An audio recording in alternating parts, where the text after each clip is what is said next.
ربيع تبادى بهذه الصدور وعمر تنادى بها أحلى شعور وإخوان خير لهم غاية لختم الكتاب ونيل.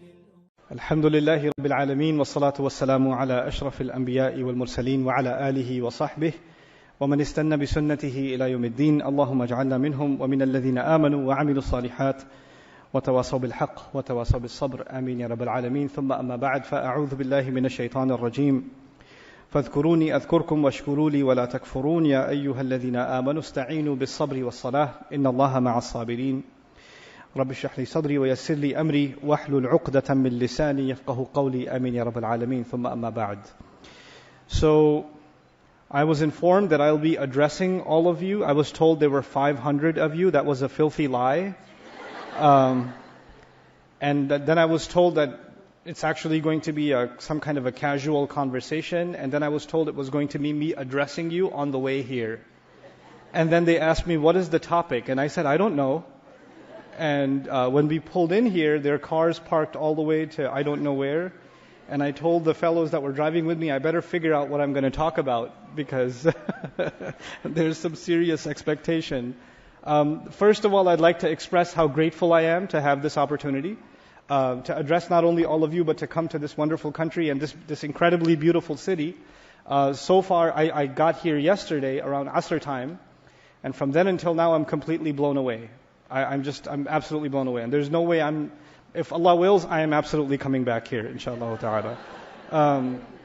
Ameen ya Rabbil Alameen. So that's the first thing. The second thing is just knowing that my mothers and my daughters, my sisters have filled the musalla on a weekly basis. The main musalla of the masjid gives me so much joy. It makes me so happy that is the case here. Because there are so many parts of the ummah where our mothers and our daughters are denied their basic access to the house of Allah. And that's a tragedy. I think it's one of the great calamities of the ummah. And to see that here is actually inspirational. As something that I will take back, and I can argue with you, I can share with you that even Muslims living in Western countries don't have this kind of thinking yet. So you're actually ahead of us and we need to learn from you. And that's something that's an inspiration I'll take back with me and share with the community that I come from, inshallah ta'ala. And may Allah continue to strengthen that and make this not only a source of inspiration for all of you. I would personally argue these are my own convictions, and I'm not saying this because I'm addressing my mothers and my daughters today. I'm saying this very directly and very openly to all of you. I personally believe that if we don't invest in two populations, children's education and women's education, if we don't invest in these two, then there is no future for this ummah. There is no future for this, because those are the two entities that ensure the future for the ummah. The thing about men is that they can get some really good sleep during a dars of Quran or a khutbah, and even when they don't, what they learn more often than not stays with them. The thing about women is that it doesn't stay with them. It can actually get pretty annoying because it never stays with them. And they have to share it, and they have to, impart what they've learned, etc. Right? So, and we'll talk about that a little bit today, inshallah. I did want to cater the message I want to share with you specific to my sisters, my daughters, and my mothers today, inshallah ta'ala. But the other thing that I really want to just share with you is about children and children's education, because 15 years from now, those are the adults that make up the ummah. So when we're investing in our children's education, we're investing in what the ummah looks like 10, 15 years from now. That's what we're actually doing. And that's not a very distant future. That's actually just around the corner. Those same children that are running around making noise in the masjid today are going to be running these masajid, if Allah wills, not too long from now. And the people that are right now funding and supporting all of our institutions, helping us build and maintain the masajid and the madaris, those people are going to be gone or retired or not in a position to support. And that new generation of people is going to be there, and they're going to determine what is it that we should be investing in? What is it that we should be supporting? So we're actually investing in our own future when we do that, when we invest in our mothers and our children. And may Allah make you really a striking example for the rest of the ummah of how that is to be done, inshallah ta'ala. What I wanted to share with you today, just a few reflections from the Quran about the subject of sabr. It's something that's been on my mind for a few months now, because, and many of you know and a lot of you might not know, a couple of years ago I decided to begin my study of the Quran all over again. And with no assumptions. I decided to become a student of the Quran as though I've never studied it before. And instead of drawing upon knowledge or things that I had heard before, I wanted to come to those conclusions on my own originally. And that journey has led me in very different directions. And one of those directions is actually a lot of the things that I heard growing up about Islam, about Allah, about the Quran, about concepts like even sabr. I started challenging what I heard. And I came to discover that I don't actually agree with a lot of things I heard originally. And that Allah's book is telling me something else. And what I heard oftentimes from my elders and my teachers was something else. And I decided to be courageous enough to disagree with what I heard. And try to find real conviction in Allah's words, in the teachings of our Messenger, sallallahu alaihi wasallam. So I wanted to share something new that I learned about sabr with you, that I didn't hear before myself. And then that when I did come to those realizations, I felt like millions of people around the world need to hear this, or need to know what Allah is saying. So I want to start first of all with something you might know. Musa alayhi salam was the messenger sent with multiple missions. His earliest mission was to challenge the Pharaoh, Fir'aun, and to rescue the children of Israel from the clutches of the Pharaoh. And of course, Allah gave him victory over Fir'aun, and they were able to cross the water, and now they're in the desert. But I want you to understand the population of Muslims that was with him. They were the Muslims of that time. The Israelites are the Muslims of that time. They were the ummah. That's why they're talked about so much in the Quran, because they are the previous believing ummah. They are an example for us. Musa alayhi salam is now with them in the desert. They have no shelter above their heads. They have no food access. There are hundreds of thousands of them. And I want you to understand what they came from. Many of them are parents whose babies were slaughtered in front of their eyes. You know that, right? Their children were slaughtered in front of their eyes. And those grieving parents are among his population. Many of them are those who have lived a life of slavery, humiliation, degradation on a daily basis. That's what they dealt with. These are people, what I'm trying to get at is these are people with very deep scars. They're not just a normal population of people that moved from one location to another location. These are people that lived a long time under very, very serious oppression. And that oppression reached the inside of their homes. It reached to the point, nothing can be more grieving than the loss of a child. And add to that exponentially more the murder of a child. And add to that far more the murder of a child in front of your own eyes. And then add to that, you can't even respond. You can't even react. And for that to happen on such a massive scale, under the tyranny of Fir'aun, يُذَبِّحُونَ أَبْنَاءَهُمْ وَيَسْتَحْيُونَ نِسَاءَهُم. For them to mass slaughter their children in front of their eyes and let their women live. Why? So they could have more children. That's why they let the women live. So they could have more children. Because they still needed a slave population. So the women were considered factories for building the next generation of slaves. That's what it was. They come from that background, and now they are in the desert. And in the desert, yes, they were slaves and now they're free, but they're also dehydrated and starving and homeless. So they're in a pretty bad place. But interestingly enough, this is not the first time Musa has escaped Egypt. Musa alayhi salam, this is the second time he's escaped Egypt. The first time he escaped Egypt, he also ended up in a desert.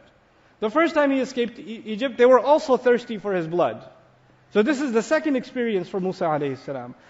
So now Musa alayhi salam has to give them a speech. It's like a khutbah, you could say. In Surah Al-A'raf, a piece of that khutbah is recorded. He's going to take all this gathering of grieving people that have gone through a very traumatic experience, and he's going to give them a lecture. I would imagine that lecture is going to be about sabr. That's what I would imagine, because he will tell them to be patient, to stay strong regardless of whatever has happened to them, etc. What does Musa alayhi salam say to them? وَإِذْ تَأَذَّنَ رَبُّكُمْ لَإِن شَكَرْتُمْ لَأَزِيدَنَّكُمْ.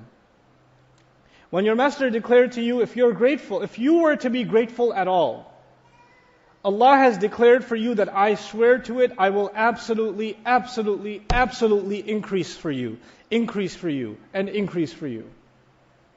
There was no mention of patience. There was mention of gratitude. What do you want these people to be grateful for?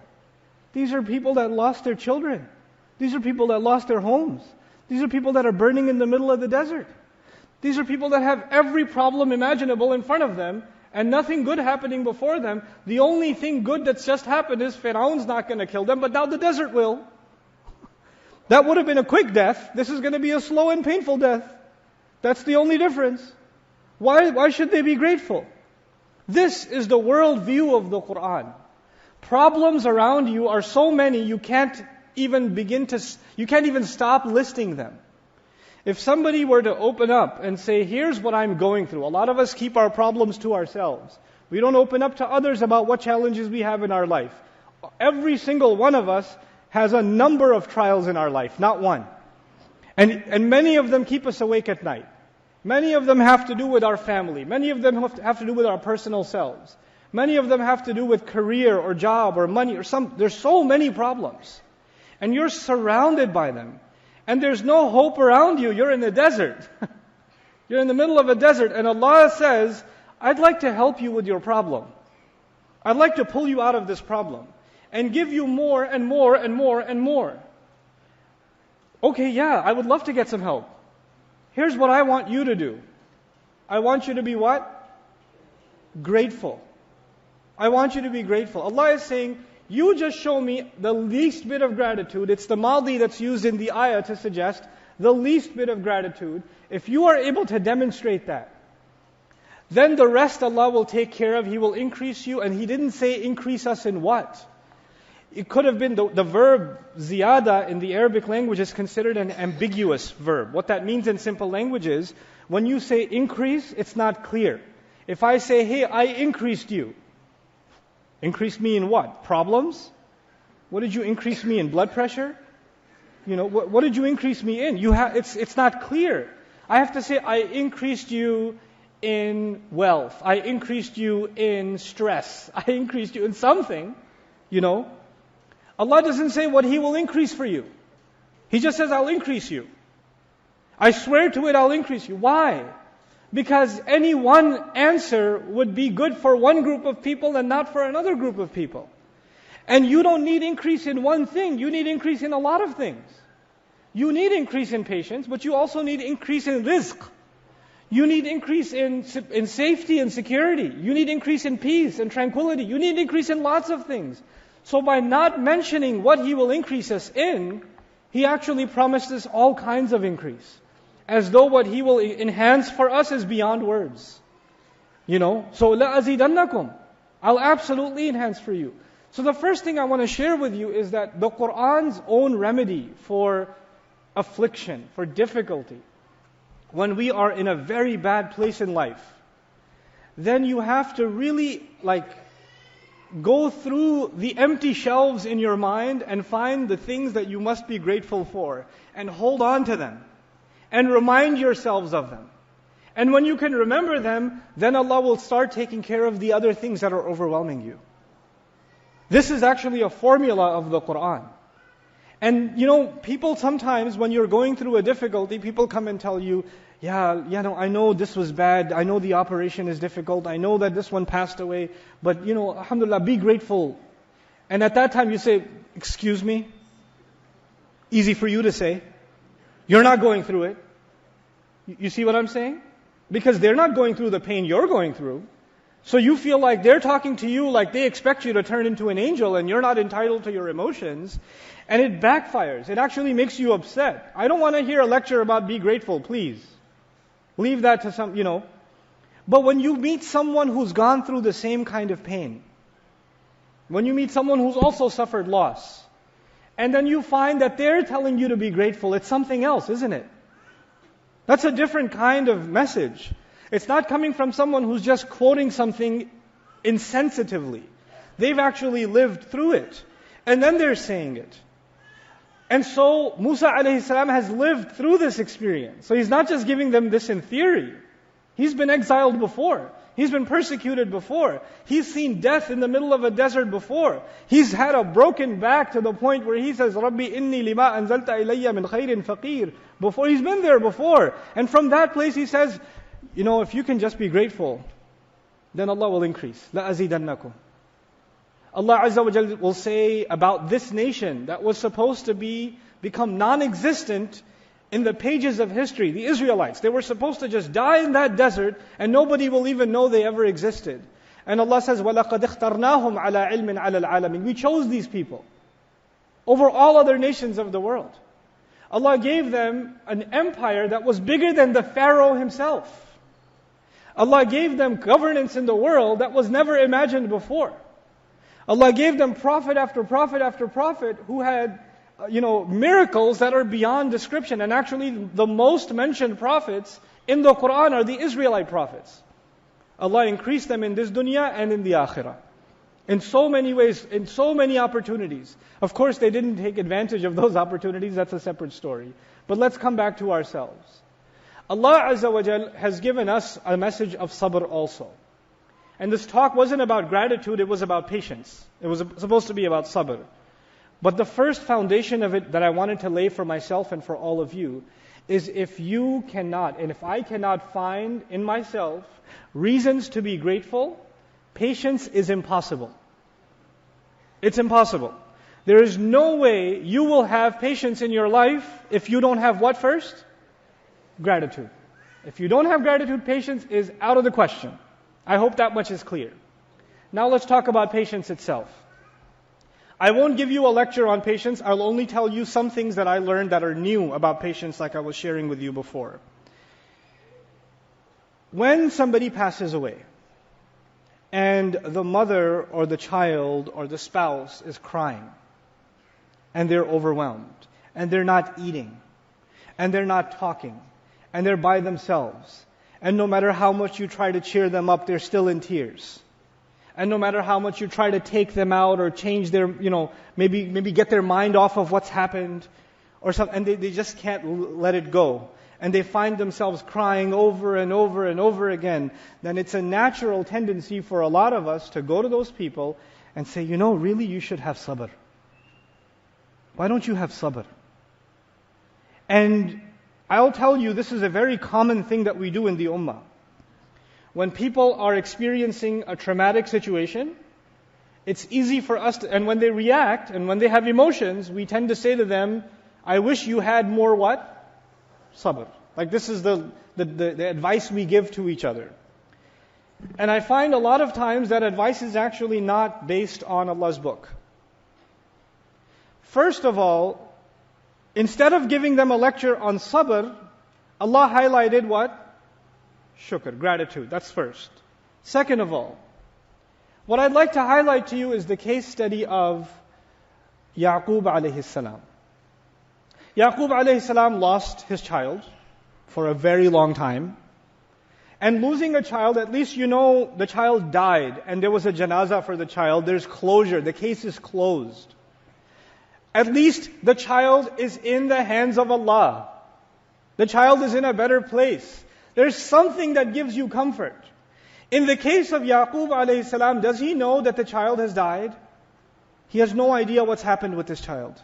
He doesn't know if he's alive, if he's hungry, if he's scared, if he's in pain, if he's injured, if he's bleeding, if he's being oppressed, if he's being hurt by somebody. He doesn't know anything. That can drive any sane person insane. To not know what's going on with your child. That kind of pain is indescribable. It's indescribable. And of course, his first reaction when he heard the news that he won't be seeing his child again was فَصَبْرٌ جَمِيلٌ. The only beauty left now in my life is patience. That's all I can do. Because the beautiful child is gone. So the only beauty left now is patience. But you notice years go by, and what do his sons say about him? Tallahi tafta'u tadhkuru Yusuf. We swear to God, are you going to keep remembering Yusuf? Are you going to keep missing him like we just lost him yesterday? It's been years, get over it already, old man. They were frustrated with their father because their father would not get over it. And as a matter of fact, many of you know, he cried so much that what happened? He lost his eyesight. The Quran doesn't give him a lecture on sabr. The Quran doesn't don't cry. You need to be patient. And this is the man who himself said, I am going to be what? Patient. I'm going to have sabr. Those are his words. He's the Quran's role model example for what does it mean to live a life of sabr. Because it's one thing that you go through a trauma for a day. Or you go through a trauma for a month. It's another to experience that trauma every single day, not knowing. For years and years and years and not know. That's a different kind of trauma. And this man faced that trauma. And he cried and he lost his eyesight. And yet the Quran is saying this was a man of sabr. What am I trying to get at? We're allowed to express our emotions. It's okay to cry. It's okay to be sad. It's okay to be deeply, deeply saddened because of what happened. That doesn't mean you don't have sabr. That just means you're a human being. Sabr is something else. We make it into something else. Let me try to be very clear. It is almost as though we say that sabr means that you are not allowed to have these emotions. Or you must hold these emotions back completely. Because if you have these feelings and you have this sadness, that means you must not have sabr. That's not what sabr is. Sabr actually is that even though you're sad, even though you're scared, even though you're angry, even though any of those emotions are there and they're valid, you still did not cross the line. You still didn't become ungrateful. You still didn't disobey Allah. You still didn't say the wrong thing. When you're very angry, it's too easy to use bad words. Sabr means not that you're not angry anymore. Sabr means you were able to not use those words. You're allowed those emotions, but you channel them in a healthy way. You expressed your anger in a more articulate way, in a more decent way. The same thing with your sadness, the same thing with your fear. When these emotions take hold of you, it's too easy to disobey Allah. It's too easy to become ungrateful to Allah. It's too easy to deny the teachings of the deen. For example, people say the worst things when they're upset. They say the most horrible things when they're angry. Sabr would mean you're still upset, but you still held your tongue. Actually, the original meaning of the word sabr, I was just looking it up on my way here again, is habasa, is to hold something back. Is to control something. And Quran is teaching us sabr is control, but it's not control over your emotions. It's control over the actions. That the emotions are valid, the actions are which we have to control. And crying, being sad, being upset is not one of them. Now, why do I feel so compelled to share this with you? Because I consider it a form of oppression.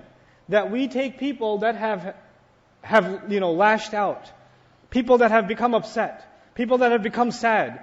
And we make them feel like now not only are they emotionally out of place, they've got a spiritual problem too. They don't have a spiritual problem. Don't accuse them of having a lack of iman or a lack of sabr. They don't have a lack of sabr. And so I gave you one example of sadness. I'd like to give you one quick example of anger. This is actually my favorite example. I'll be talking about it tomorrow night at length. Aisha radiallahu ta'ala anha was accused of wrongdoing. One of the worst humiliating scandals a Muslim woman can ever go through. Our mother went through. Right? No woman here can imagine those kinds of horrible things being said about her. Not to mention an entire city of people are talking about it. Not to mention that.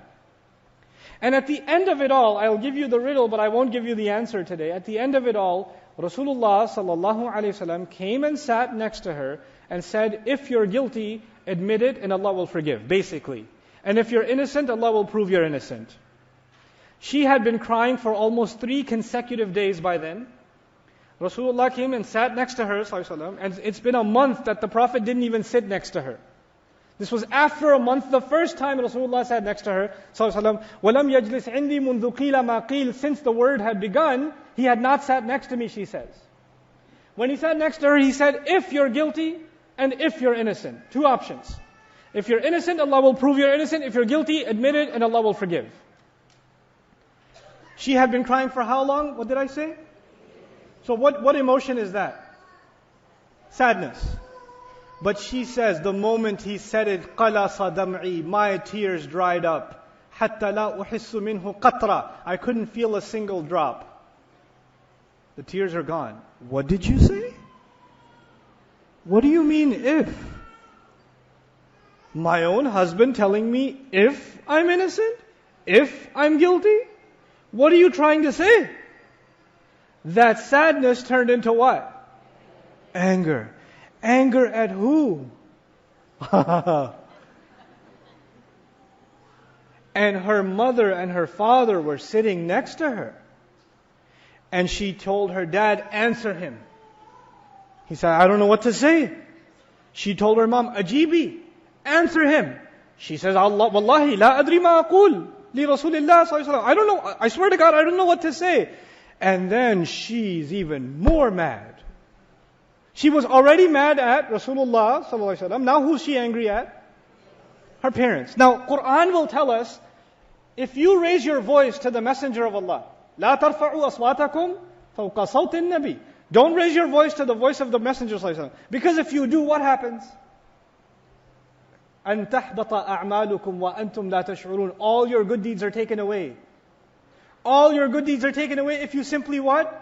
Raise your voice to Rasulullah sallallahu alaihi wasallam. Quran also tells us, لا تقل لهما أف ولا تنهرهما وقل لهما قولا كريما. Don't talk to your parents, don't even let them see a sign of frustration on your forehead, and whenever you speak to them, don't scold them and speak to them in a dignified fashion. So there are three people in front of her. Her mother, her father, and the Messenger of Allah, and the three people Quran says you better watch how you speak in front of them. Those three people are in front of her. And she's experiencing what emotion? Anger. Ho, ho, ho, ho, ho. When you read this part of the hadith in Bukhari, when I first read it, I said, what? No way. No way. I gotta read that again.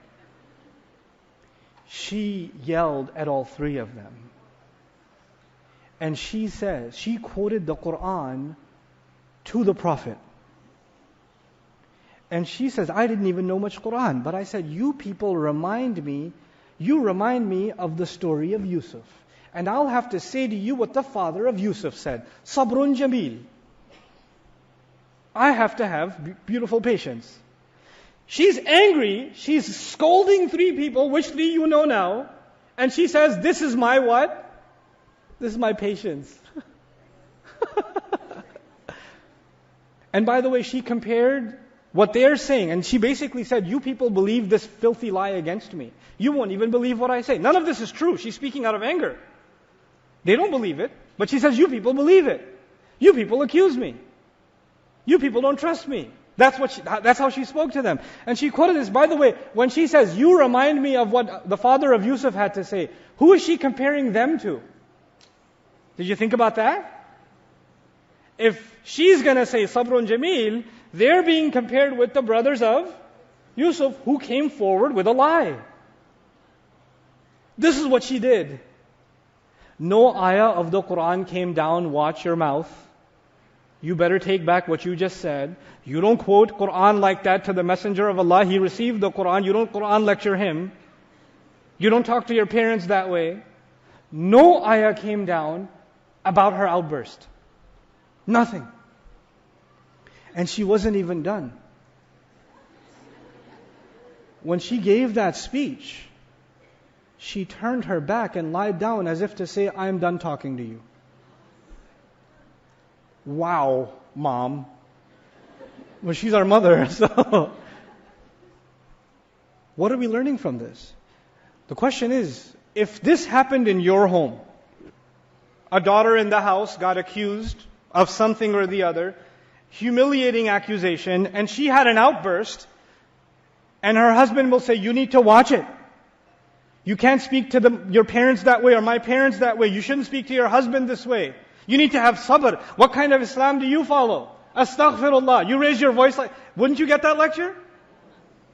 The first one to get that lecture should have been who? Our mother. And when the ayat did come, the ayat did not come to give a case against her. The 10 ayat came to defend her.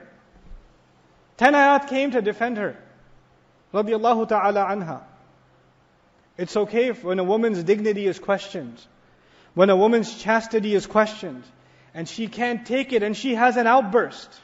That doesn't mean she doesn't have sabr. That means she's as normal as Aisha radiyallahu anha. Our religion does not expect us to become angels. It acknowledges that Allah made us human beings. Our emotions, we're entitled to them.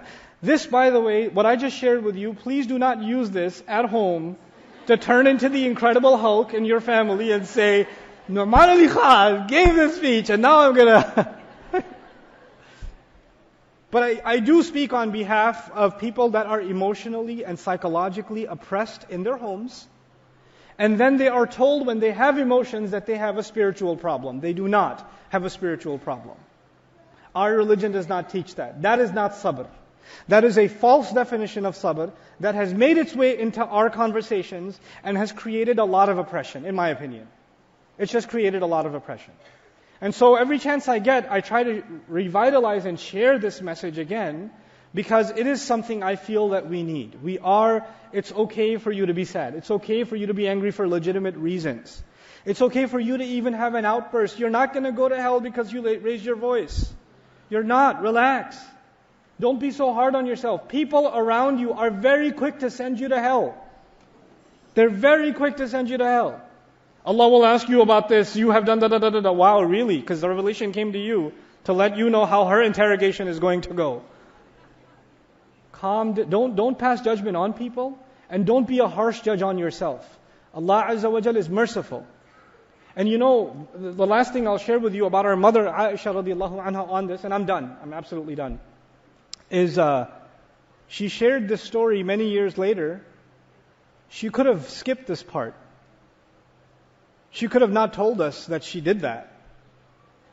Right? Because it's embarrassing. She raised her voice to her parents, she raised her voice to the Prophet of Allah sallallahu alaihi wasallam. She quoted the whole thing, word by word by word by word by word. And when she quoted it, I was expecting her to say, and I feel really bad about that. I regret that I did that. She didn't. She said no such thing. Umar radiallahu anhu one time raised his voice to the Prophet sallallahu alaihi wasallam at Hudaybiyah. That happened. Did he regret it later? Oh yeah. I mean, he literally said, somebody tell my mother her son is doomed. Her son is as good as dead. I mean, he was devastated. Our mother Aisha radiallahu anha is not devastated. Why not? And she has a very clear understanding of this deen. And she honors our messenger alayhi salatu wassalam. But she understands she did not cross a single line. She didn't do something wrong.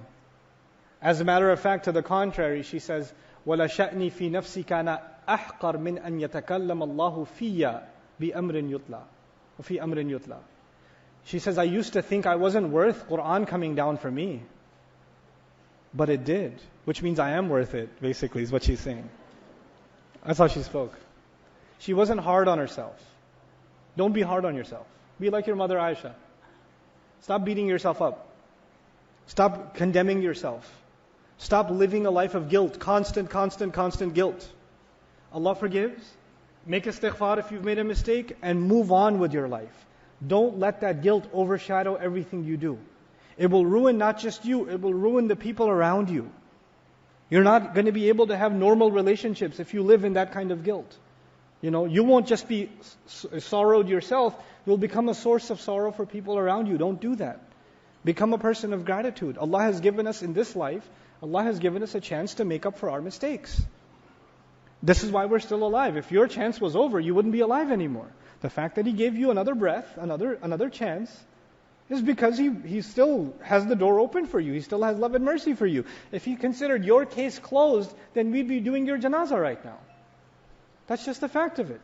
May Allah Azza wa Jalla help us really internalize the inspiring, beautiful message of His book, and not become more judgmental than Allah's book itself. towards one another. May Allah keep us from being oppressive to one another, especially within the context of our families. Jazakumullahu khairan, every one of you. I'm so grateful that I had this opportunity. I don't know how long I'm going to stick around. I think they have a schedule for me, but it's so awesome to see all of you. I wish I had time to engage as many of you in conversation as possible. I will promise you one thing though. I have my khutbah. This is the masjid I have khutbah in, right? Is this the masjid I have khutbah in tomorrow? Here? Okay, so here I have a certain policy for khutub. I give the khutbah, and then right after the khutbah, I usually go outside and I give a chance to our mothers and our daughters to ask whatever questions they want, because I feel even though this is an exceptional community, I feel across the ummah, our mothers, daughters, and sisters don't have as much of an opportunity to engage with the du'at, the scholars, etc., as the men do. So I'd like to give them priority first, inshallah ta'ala. So that's what even if we don't get a chance to speak today, I will make it a point to stay outside as long as I can tomorrow, inshallah, to do that. Barakallahu li wa lakum. Assalamu alaikum wa rahmatullahi wa barakatuh. اقرأ كتاب الله ترق جنانه وتنل عظيم الأجر والغفران